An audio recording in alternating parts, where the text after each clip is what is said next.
The drums were too loud, the laughter too fake, and the garlands around Zara's neck felt like a noose. She stood motionless under the canopy of marigold and shame, in a red bridal dress stitched for a sacrifice, not a celebration. Her mother, eyes downcast, fixed the dupatta slipping off her head. Her father avoided her gaze altogether. And across from her, drooling slightly, was Faison, her cousin, the man she was being forced to marry. Mentally unstable since birth. Quick to rage. Quicker to cry. And today, groomed like a doll, he clapped childishly every time someone cheered. Zara's fingers curled around the ends of her sleeves. "This isn't real," she whispered to herself. "This cannot be real." But it was. The village head had called it an honorable solution after her father failed to repay a massive loan. "Marry Faison," they said. "Stay in the family. Protect your parents' name," even if it meant tying herself to a life of fear and silence. The microphone squealed, pulling her back. A man in a suit stood near the back of the crowd, arms folded, expression unreadable. Zayn Malik, CEO of Zenith Tech. Billionaire. Unreachable. Unshakable. And the special guest invited to inaugurate the company's new branch near the village. He hadn't spoken a word since arriving, but he had watched every detail, especially her. Now, as the imam began reciting the nikah, Zara's throat clenched. Her heart pounded like fists on a locked door. "Zara Ali Kia Apko Faison Ahmed Esi Nikah Kubelhai?" The world spun. She didn't answer. A murmur spread. Her father's hand tightened on her shoulder. "Say it," he hissed through clenched teeth. "We've already lost enough." Zara lifted her eyes. The crowd blurred, but not him. Zayn stood still, his eyes locked on hers. No pity, no empathy, just cold observation, like watching a chess move unfold. "Kubel," she began, but her voice cracked. Faison, irritated by the delay, suddenly threw the garland on the floor and began shouting. "No, no, she's bad. She's laughing at me." He lunged forward, smacking a tray from the floor. It clattered, scattering rose petals and coins. Guests screamed. Children cried. Someone pulled Faison back, his cries turning into guttural howls. Zara stood frozen, the chaos swirling around her like a storm. And then, the laughter began. Low and ugly. Serves her right. Should have stayed in her place. Crazy girl for a crazy man. Her legs moved before her mind caught up. She stepped forward, reached for the mic, and gripped it with both hands. The tent fell silent. "I was told silence would save my family," she said, voice shaking but rising. "That obedience meant dignity.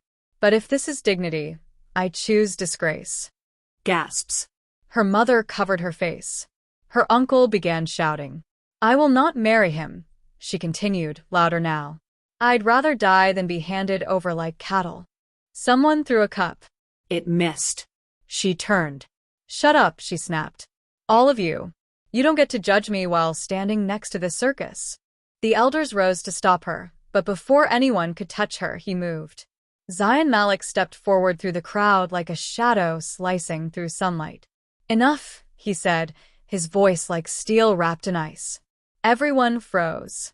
He walked straight to Zara, looked at her face, streaked with tears, eyes blazing, and said, "She doesn't belong here." Then, without asking, he removed his blazer and wrapped it over her shoulders. The crowd erupted. Who does he think he is? Shame. She's bewitched him. But Zara didn't hear them anymore. She was breathing. For the first time in days. Zayn turned to the crowd, calm but lethal. "Anyone who touches her will answer to me." And with that, he led her out of the tent. Out of humiliation. Out of a life that had decided she was worthless. Zara didn't look back, except once. Just as they reached the car, she glanced over her shoulder and saw her father. He didn't stop her. He didn't even try. As the black car pulled away, Zara sat stiffly in the passenger seat, still gripping his blazer. "You didn't have to do that," she said finally, voice small. Zayn stared ahead. "You were already drowning. I just removed the rope." Silence followed. The kind that wasn't empty, but charged. Zara looked out the window. She had no idea where this road led. But it was away from the fire. And for now, that was enough. Zara stood still at the threshold of the glass mansion, her bare feet trembling against the polished marble. It was too quiet here. No yelling, no gossiping aunties, no barking dogs or clanging pots. Just the hum of wealth. Cold, polished, suffocating.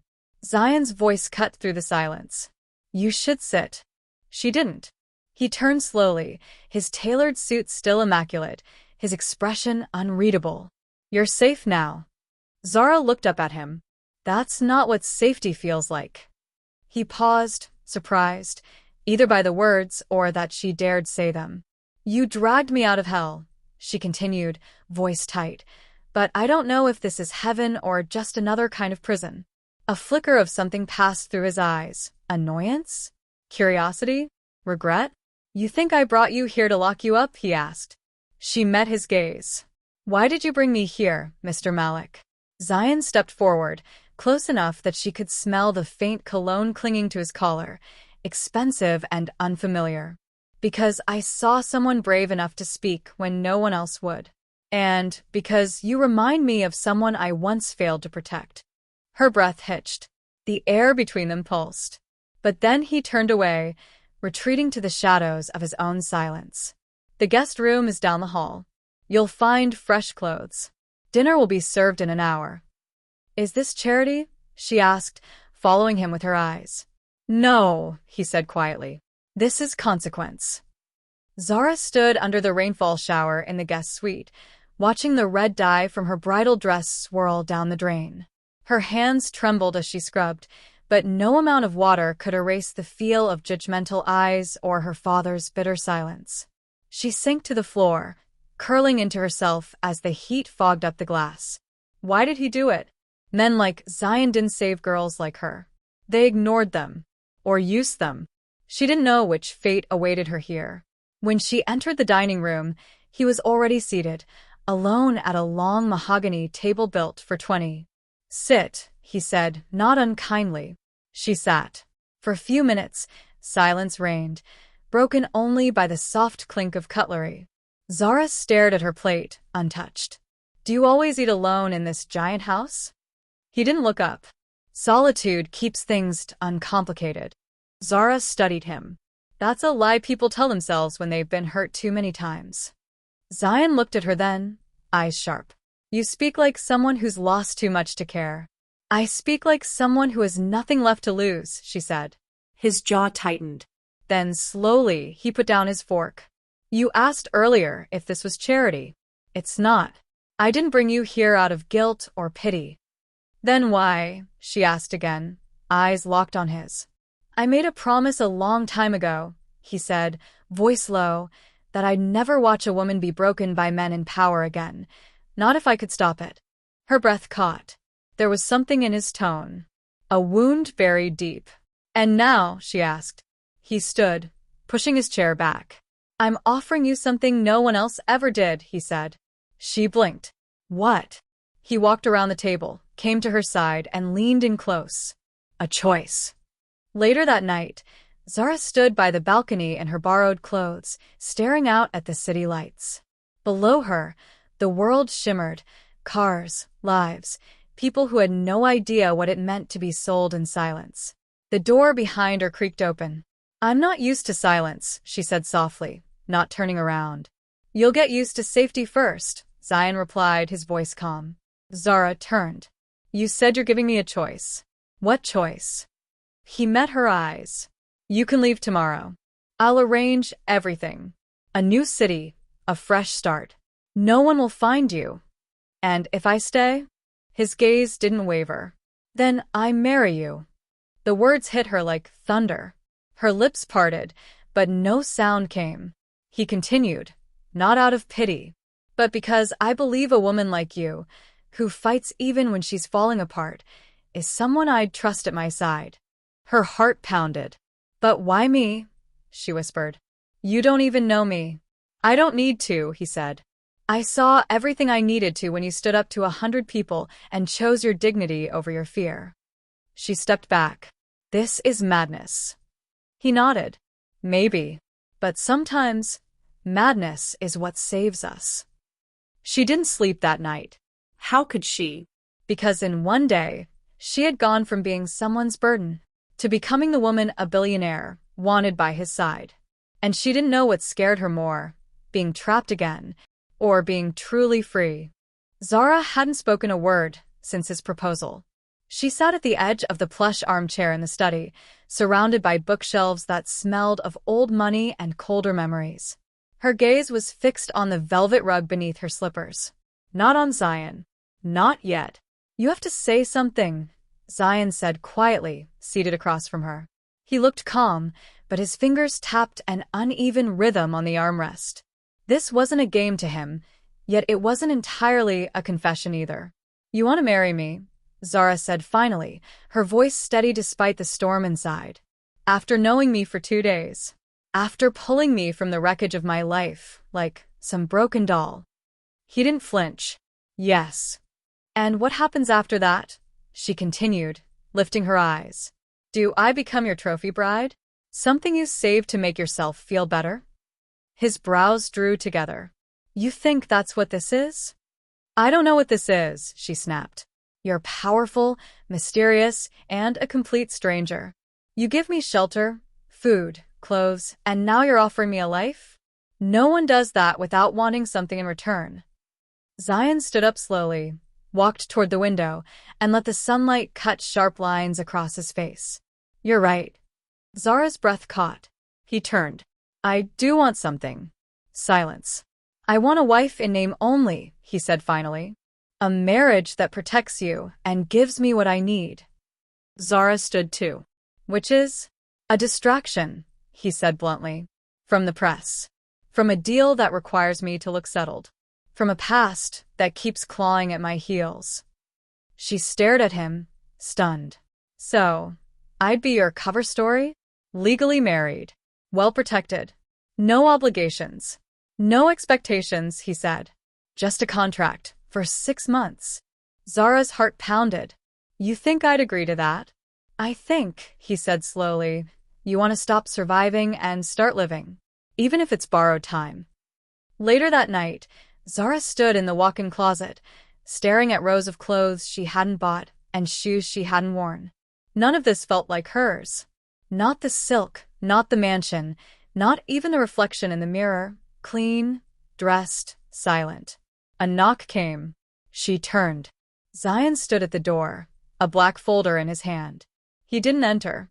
These are the terms, he said. You're free to say no. She took it, fingers brushing his. Why me? She asked again, her voice almost a whisper. Why not some model or socialite? Someone who fits your world. He met her gaze. Because they know how to fake a smile. You don't. And I'm tired of lies. For a moment, neither of them moved. Then he left. Zara didn't sleep that night. She sat on the edge of the bed, rereading the contract by the light of a gold lamp. 6 months. No intimacy. Mutual public appearances. Legal marriage, annulled upon expiration, with full financial security offered for her independence afterward. It was insane. But what had her life been before this? A slow crawl toward erasure? She didn't know if she was brave or just too broken to fear anymore. At dawn, she signed. The wedding was quiet. No cameras. No guests. Just a courthouse, 2 signatures, and silence. Zara wore ivory. Zion wore black. As they stood before the registrar, he looked at her, not with affection, but with something sharper. Respect, maybe. Or wariness. Ready? He asked. No, she replied honestly. He gave the faintest nod. Good. Neither am I. That night, the city lights spilled through the floor-to-ceiling windows of the penthouse, where Zion had moved her after the ceremony. She stood barefoot, watching the skyline like it might answer the questions clawing inside her. He entered, loosened his tie, and poured himself a drink. Cold feet? He asked, voice neutral. I feel like I just sold my soul, she murmured. You didn't, he said. You leased it. She turned to him, something burning behind her eyes. You think this is all a game, but you've never had to choose between hunger and dignity. I have. His expression darkened. Don't assume you know me. Then show me, she challenged. Who are you really, Zayn Malik? He stared at her for a long, heavy moment. Then he walked away. But just before disappearing into the hallway, he said, You won't like the answer. Zara exhaled, fists clenched at her side. Because something told her he was right. Zara walked into the grand lobby of Malik International draped in elegance she hadn't yet grown used to, a cream blouse, tailored pants, and a diamond-studded bracelet Zayn's assistant said was necessary for appearances. But nothing about her felt necessary in this place. Not the way people stared. Not the way women whispered. Not the way the security guard flinched when she gave her name. Mrs. Malik, the receptionist said with a too-sweet smile. Mr. Malik's in a board meeting, but you can wait in his private lounge. Mrs. Malik. Zara still wasn't used to hearing it. The name sounded borrowed. Temporary. Like this whole marriage. She followed a silent assistant through glass halls and up to the 39th floor, where the city stretched out beneath her feet and power lived in silence. Inside the lounge, she paced. Yesterday they were strangers. Today, she was his wife. And tomorrow? What would she be when this contract ended? The door behind her opened. She turned quickly, heart skipping. But it wasn't Zayn. It was a woman. Stunning. Sculpted. Cold. Interesting, the woman said, letting her eyes sweep Zara head to toe. I thought you'd be taller. Zara straightened. And you are? The woman stepped inside, as if she owned the room. Soraya Khan. Zayn's former fiancé. The name hit like glass shattering inside her chest. I came to see if the rumors were true, Soraya continued, circling slowly. He married a village girl he met during a scandal. You must have done something truly impressive to catch his attention. Zara didn't blink. I stood up when everyone else stayed silent. I didn't do it to impress him. Soraya laughed, sharp and cruel. Sweetheart, men like Zayn don't marry for admiration. They marry for leverage. Zara's fingers curled into fists. You think he saved you, Soraya said, her tone low and cutting. But trust me, he never does anything without a cost. He once left me standing at the altar because I questioned his past. You should too. Zara stepped closer, voice steel. I don't know who you are to him, but whatever you two were, I'm not that. And I won't play your games. Of course not, Soraya said with a smirk. You're playing his. Hours later, Zayn found Zara sitting silently in the rooftop garden, wind pulling at her hair, her face unreadable. I heard Soraya stopped by, he said. She didn't look at him. She said you left her at the altar. He didn't respond. Is it true? She asked finally. Yes. Silence. Why? Zayn sat beside her, his voice low. Because I saw what power did to her. And I saw what I was becoming around her. Zara turned to him. And, what are you around me? He looked at her, really looked. Not safe. But honest. Her throat tightened. Why didn't you tell me about her? Because she's irrelevant, he said simply. You're not. The words lingered in the air longer than either expected. But she said you never do anything without a cost, Zara said. Is that true? He leaned back against the bench. There's always a cost, Zara. Some of us just get tired of pretending there isn't. She stared at him, voice barely a whisper. What did you lose? He met her eyes. And for the first time since they met, something cracked in his expression. Something raw and buried. My sister, he said quietly. The world fell silent. She was like you, he added. Kind. Strong. Unapologetically honest. She tried to fight back and they broke her. Zara felt her breath catch. After she died, he said, I made a vow. No one would ever be destroyed like that again. Not while I could help. The wind stilled. The city felt far away. Is that what I am to you? She asked. A second chance to rewrite what you couldn't fix before? Zayn turned to her. No. You're the first person who's made me feel like I might finally be free. A beat of silence. Then another. She stood slowly. Then stopped treating this like a contract. And with that, She walked away, leaving Zion alone under the fading sky, with more truth than he'd ever intended to give. Zara barely made it to the elevator before her breath caught in her throat. Her legs trembled. Her chest felt too tight. The city skyline blurred behind the glass, but her heart was razor-sharp. She had just walked away from the most powerful man in the country. The man who rescued her. The man who may still break her. Inside the marble-walled penthouse suite, silence pressed in like a storm.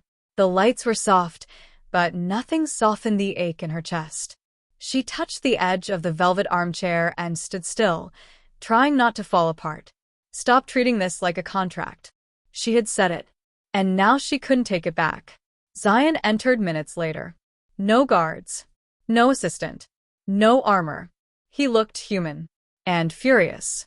You walk away from me now. His voice was calm, but the storm in his eyes betrayed him. I wasn't walking away, she replied, her voice trembling. I was walking out, because I needed air. He stepped closer, the space between them shrinking like fire-consuming oxygen. You can't just disappear on me, Zara. Not like this. Not when we're… What? She snapped. What are we, Zion? He paused. Swallowed. Then looked away. And that silence hurt more than any answer. She stepped forward now, voice sharper. You married me. You put me in your world, gave me your name, but you won't even tell me why I matter to you. Am I a project? A guilt trip? A rescue mission that makes you sleep better at night? He flinched. That one hit deep. Is that what you think of yourself? He said lowly. I don't know what to think anymore, she admitted, her voice cracking. I just know I'm drowning in your world, and you're the only one who threw me in. His jaw clenched. She turned away, hands shaking. I didn't ask to be saved. I didn't ask to be married. I just wanted one day of peace.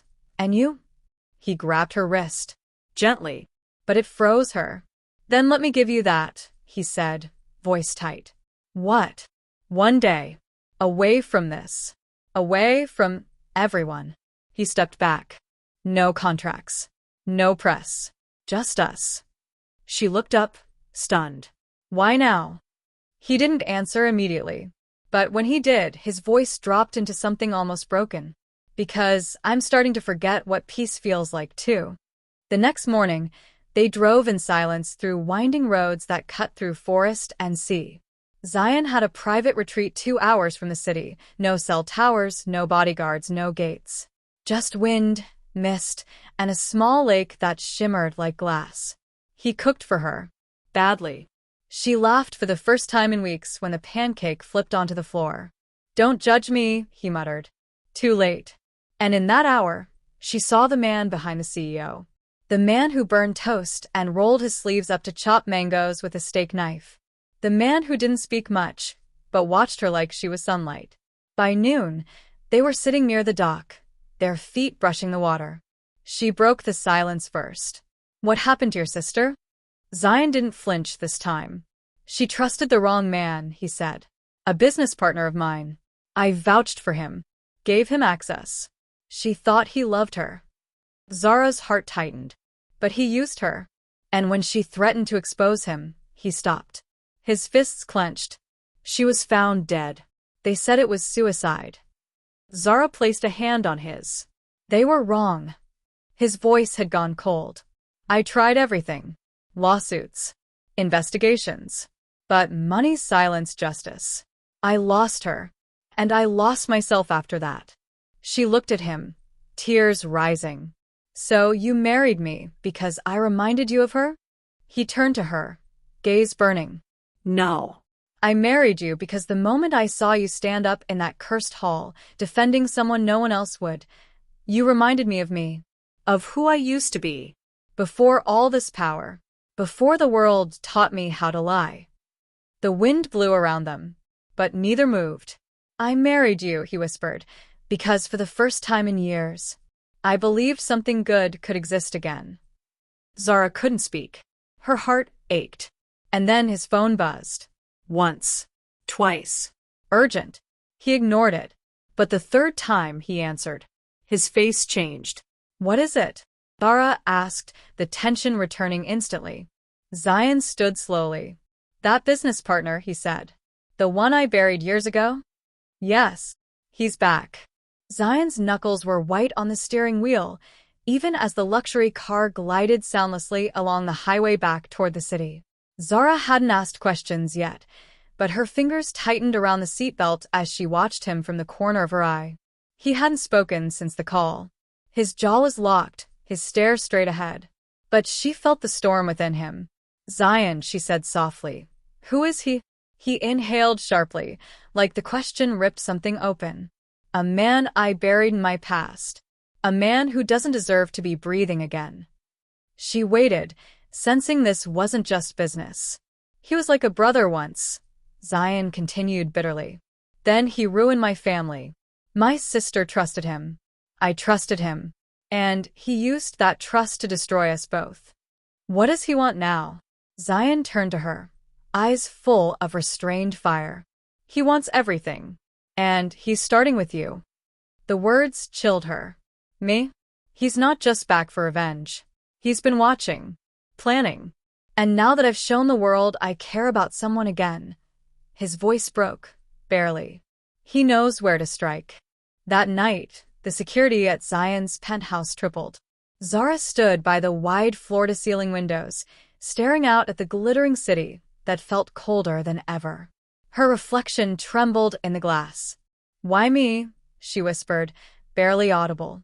Because you're the only part of my life that's still pure, Zion answered from behind.